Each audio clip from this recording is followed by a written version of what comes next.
Hey, it is your buddy Peace and Harmony with you here today. Much love going out to all the beautiful empowered harmonizers, and a happy Easter work week to all of you, and hope you are celebrating in the spring of your season somewhere. So thank you so much for your viewership, and we are zooming in and focusing in today on a great viewer question, and that was to understand the chameleon-like nature of a psychopath. How can they be so duplicitous? How can they be one way here and one way another? How can they be so different with this individual at work and this person over here and have this outside interest and keep all these plates spinning in the air? How can they be so chameleon-like? Well, it's to understand that a psychopath in essence is a con man or a con woman. Very strong terms that hold strong images most likely for most of you. In other words, when you think of a con man or a con woman, you think of someone who is, trying to abduct or, create a Ponzi scheme or something of that nature. And it's a very scary term. And it is based on what like The Sociopath Next Door, Dr. Martha Stout, wonderful book, recommended reading, is to understand that a psychopath is charming and confident to deceive and to con. So not attractive in just an attractive sense, but attractive to deceive, attractive to create some sort of deception or manipulation, and get you to think along ways that benefit them and not ways that are going to benefit you. In other words, to be duplicitous, to be chameleon-like, to fit in just like everybody else. When really it's important, like in the philosophy of Zappos.com, own your weirdness, is very important nowadays. It's okay. You don't have to fit in. You can be unique. You can be an individual.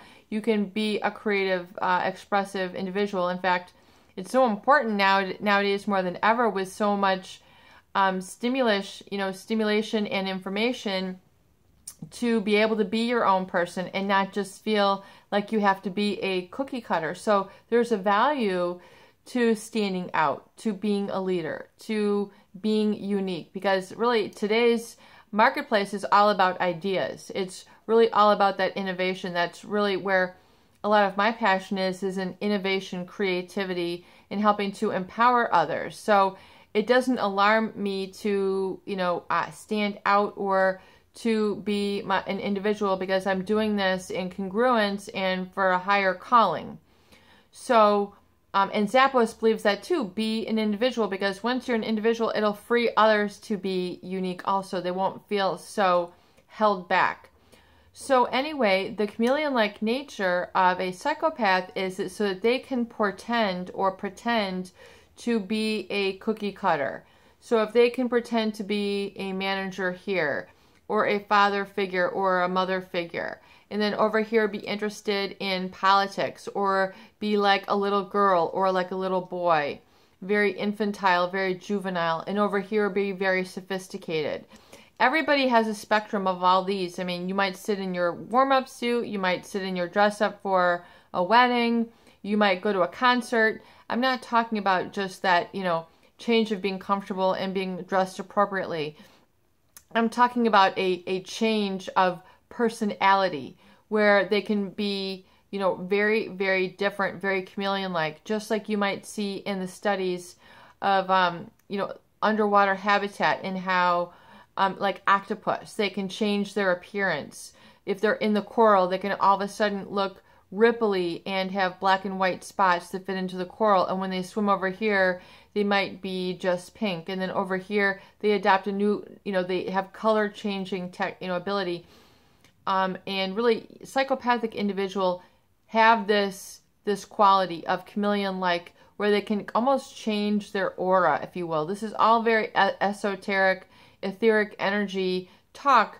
But if you've encountered this, you know exactly what I'm talking about. Or like those individuals who work closely with the population will have witnessed this also.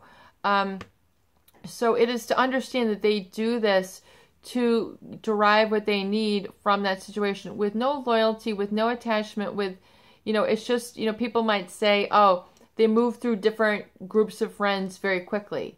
They'll be over here with the techie guys. They can be over here with the ecological friendly guys. They can be over here with the, with the other greed, platforms, or, they can be, capitalist here. They can be, greedy here. They can be very humble over here. So in other words, they're going to change their countenance, their personality, be very chameleon-like. And it's how they get what they need for the time being. It's just to serve a momentary need. It just kind of like Dr. Martha Stout says, it just flowers by itself. It's just who it is. It's just how they are, and she looks at, nature versus nurture. She's feeling that it's about 50-50, that there's a genetic component, and then the environment will either cause it to adapt or be developed in a specific way or not. It's a full spectrum. But, it is that they have at the core of this an attachment disorder, which causes this, where with most people would be exhausted. So if you have witnessed this and feel, that you have been deceived by this, well, then you can unequivocally say, I'm not comfortable. I need to be more true to myself, more consistent, more congruent, and I want the real thing. I want the good life. I want to earn my money through good work, good service, positive means, and that's where my creative, passion ignites. That's because, good really is very, very powerful. And when you do that, you stand in your personal power versus trying to force yourself to adapt and adjust to an individual who is at their core sick. This is your buddy, Peace and Harmony, with you here today, and I hope that these videos do help. Please share and please subscribe for more great tools, videos, discussion, and support. Be you and be free and be one and be at one with yourself and the positive community that you find here as well as in larger life.